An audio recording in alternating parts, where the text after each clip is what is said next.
കർണാടകയിൽ നിന്നുള്ള ശുഭവാർത്തയ്ക്ക് കേരളം ഒന്നടങ്കം ലോകത്തെമ്പാടുമുള്ള മലയാളികൾ ഒന്നടങ്കം കാത്തിരിക്കുകയാണ്. കർണാടകയിലെ ഷിരൂരിലുണ്ടായ ആ അപകടത്തെ തുടർന്ന് ഇന്നിപ്പോൾ രാവിലെ തന്നെ കൂടുതൽ തിരച്ചിലിനു വേണ്ടി ഡീപ്പ് മെറ്റൽ ഡിറ്റക്ടർ കൊണ്ടുവന്നിരുന്നു. എന്തായാലും ഏകദേശം 1 മണിക്കൂർ മുൻപ് അർജുൻ്റെ ലോറിയുടെ ലോഹ സാന്നിധ്യം 8 മീറ്റർ താഴ്ചയിൽ കണ്ടെത്തി എന്നൊരു വിവരം പുറത്തു വന്നിരുന്നു. എന്നാൽ അതിനെ തുടർന്ന് പിന്നീട് അത് പാറയാണ് എന്ന് സ്ഥിരീകരിച്ചു. പിന്നീട് അതിനുശേഷം വീണ്ടും ആ പരിസരത്തിന് അടുത്തായിട്ട് ഇങ്ങനെ ലോഹ സാന്നിധ്യമുണ്ട് എന്ന് പറഞ്ഞു. എന്തായാലും ഇപ്പോൾ അവിടെ നല്ല രീതിയിൽ കുഴിച്ച് അവിടെ ലോറി ഉണ്ടോ എന്നത് തിരഞ്ഞുകൊണ്ടിരിക്കുകയാണ്. ഈ അവസരത്തിൽ അർജുൻ്റെ ലോറി അർജുനെയും കണ്ടിരുന്നു എന്ന് പറഞ്ഞിരുന്നു ഒരു ദൃക്സാക്ഷി രംഗത്ത് വന്നിരുന്നു. അദ്ദേഹത്തിൻ്റെ ഒരു പ്രതികരണം വന്നിരുന്നു. ഗംഗാവലി നദിയിലേക്ക് ലോറി ഒഴുകിപ്പോയത് കണ്ടില്ല എന്നായിരുന്നു ഈ ദൃക്സാക്ഷി പറഞ്ഞത്. പക്ഷെ ഒരു ടാങ്കർ ലോറി വലിയ ശബ്ദത്തോടെ ഒലിച്ചു പോകുന്നത് കണ്ടു എന്ന് അദ്ദേഹം പറയുന്നു. ഇപ്പോൾ അദ്ദേഹം നൽകുന്ന ഒരു ഉറപ്പ് ആ പരിസരത്ത് തന്നെ അർജുൻ ഉണ്ടാകും എന്ന് തന്നെയാണ്. അതുകൊണ്ട് തന്നെ വലിയൊരു പ്രതീക്ഷയാണ് ഇപ്പോൾ ഈ ദൃക്സാക്ഷിയുടെ വീണ്ടുമുള്ള ഈ വെളിപ്പെടുത്തൽ നൽകുന്നത്. അങ്കോളയിലെ പഞ്ചർ കടയിൽ തൻ്റെ വാഹനത്തിൻ്റെ ടയർ നന്നാക്കുന്നതിനിടെയാണ് ഇദ്ദേഹം വലിയ ശബ്ദം എന്ന് പറഞ്ഞിരുന്നു. നോക്കിയപ്പോഴാണ് മണ്ണിടിച്ചിലിൽ ഒരു ടാങ്കർ ഒലിച്ചു പോകുന്നത് കണ്ടത്. അർജുന്റെ വാഹനം എന്തായാലും ഒഴുകിപ്പോകാൻ സാധ്യതയില്ല എന്നാണ് സംഭവത്തിന് ദൃക്സാക്ഷിയായ അഭിലാഷ് ചന്ദ്രൻ പറയുന്നത്. അദ്ദേഹം ഇപ്പോൾ വീണ്ടും ഈ ലോഹ സാന്നിധ്യം 8 മീറ്റർ താഴെ കിട്ടി എന്ന് പറഞ്ഞതിന് ശേഷം വീണ്ടും പ്രതികരിച്ചിരിക്കുകയാണ്.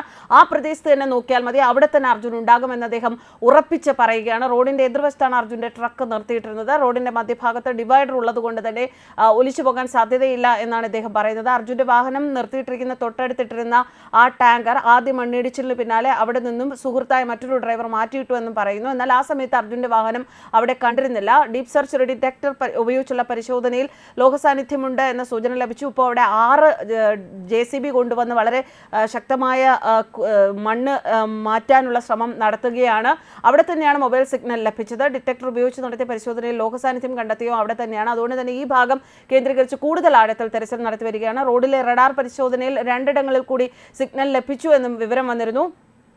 സിഗ്നൽ ലഭിച്ചതിന്റെ അടിസ്ഥാനത്തിൽ ഈ സ്ഥലങ്ങളിലെ മണ്ണ് നീക്കി പരിശോധന നടത്തുകയാണ്. അർജുനു വേണ്ടി 7ാം ദിവസവും തിരച്ചിൽ തുടരുമ്പോൾ ഒരു പ്രതീക്ഷയുടെ കണിക വീണ്ടും ഉയർന്നിരിക്കുകയാണ്. റഡാർ ഉപയോഗിച്ച് പുഴയിലും കരച്ചിലും തെരച്ചിൽ നടത്താനായിരുന്നു സൈന്യത്തിന്റെ നീക്കം. അതിനിടയിലാണ് പ്രതീക്ഷ നൽകി 2 ഇടങ്ങളിൽ കൂടി സിഗ്നൽ ലഭിച്ചത്. അർജുന്റെ ലോറി റോഡരികിന് സമീപം നിർത്തിയിട്ടുണ്ടാകും എന്ന സംശയത്തിന്റെ അടിസ്ഥാനത്തിലായിരുന്നു പരിശോധന. റോഡിന്റെ സൈഡിൽ ഇപ്പോഴും മൺകൂനയുണ്ട്. അവിടെ മുൻപ് പരിശോധന നടത്തിയിരുന്നുവെങ്കിലും നിരാശയായിരുന്നു ഫലം. എന്തായാലും റഡാർ ഉപയോഗിച്ച് പുഴയിലും പരിശോധന നടത്തിയിരുന്നു. വളരെ ആഴത്തിലും ദൂരത്തിലും നിന്നും സിഗ്നൽ കണ്ടെത്താൻ ഈ റഡാറിന് ശേഷിയുണ്ട് എന്നതാണ് മറ്റൊരു പ്രത്യേകത. എന്തായാലും നിരവധി പ്രവർത്തകർ അവിടെ കയ്യും മെയ്യും മറന്ന അർജുനെ കണ്ടെത്താനുള്ള ശ്രമത്തിന്റെ ഭാഗമായിക്കൊണ്ടിരിക്കുകയാണ്. കേരളത്തിൽ നിന്നുള്ള പോലീസ്, മോട്ടോർ വാഹന വകുപ്പ്, അഗ്നിരക്ഷാസേന ഉദ്യോഗസ്ഥരും ദൗത്യത്തിൽ പങ്കെടുക്കുന്നുണ്ട്. കോഴിക്കോട്ട് നിന്നടക്കം ഒട്ടേറെ സന്നദ്ധ പ്രവർത്തകരാണ് അർജുനായുള്ള തിരച്ചിലിനായി അങ്കോലയിലെ ദുരന്ത ഭൂമിയിൽ എത്തിയിരിക്കുന്നത്. മണ്ണിടിച്ചിലുണ്ടായ ഒരാഴ്ചയായിട്ടും അർജുന്റെ ലോറിയെയോ അർജുനെ കണ്ടെത്താനാകാത്ത അനിശ്ചിതത്വത്തിന് ഇന്നത്തെ തിരച്ചിലൂടെ പരിസമാപ്തി ഉണ്ടാകുമെന്ന പ്രതീക്ഷയിലാണ് അർജുന്റെ പ്രിയപ്പെട്ടവർ. ജൂലൈ 16 രാവിലെ കർണാടക ഗോവ അതിർത്തിയിലൂടെ കടന്നുപോകുന്ന പൻവേൽ കന്യാകുമാരി ദേശീയപാതയിലായിരുന്നു കോഴിക്കോട് കണ്ണാടിക്കൽ സ്വദേശി അർജുന്റെ വാഹനം അപകടത്തിൽപ്പെട്ടത്. ദേശീയപാതയിലെ ചായക്കട ഉടമയടക്കം 10 പേർ മരിച്ച സ്ഥലത്താണ് ലോറിയുടെ GPS ലൊക്കേഷൻ അവസാനമായി കണ്ടെത്തിയത്.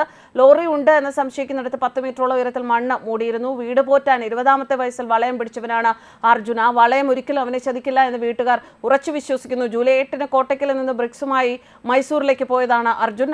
ലോഡ് ഇറക്കി തിരിച്ച് തടിയുമായി ബൽഗാമിലേക്ക് വരികയായിരുന്നു. അത് കഴിഞ്ഞ് അവിടെ നിന്ന് എടവണ്ണയിലേക്ക് ജൂലൈ 15 വൈകിട്ടാണ് യാത്ര പുറപ്പെട്ടത്. 250 കിലോമീറ്റർ യാത്ര പിന്നിട്ടപ്പോൾ ലക്ഷ്മണന്റെ കടയ്ക്കരികെ പതിവ് വിശ്രമത്തിലാണ് വണ്ടി നിർത്തിയത്. എന്തായാലും ഏതാനും മണിക്കൂറുകൾക്കുള്ളിൽ മാക്സിമം ഒരു 1-2 മണിക്കൂറിനുള്ളിൽ നമുക്ക് കൃത്യമായ വിവരം ലഭിക്കും എന്നുള്ള പ്രതീക്ഷയിൽ തന്നെയാണ് ഇപ്പോൾ എല്ലാവരും. ന്യൂസ് ഡെസ്ക് കർമ്മ ന്യൂസ്.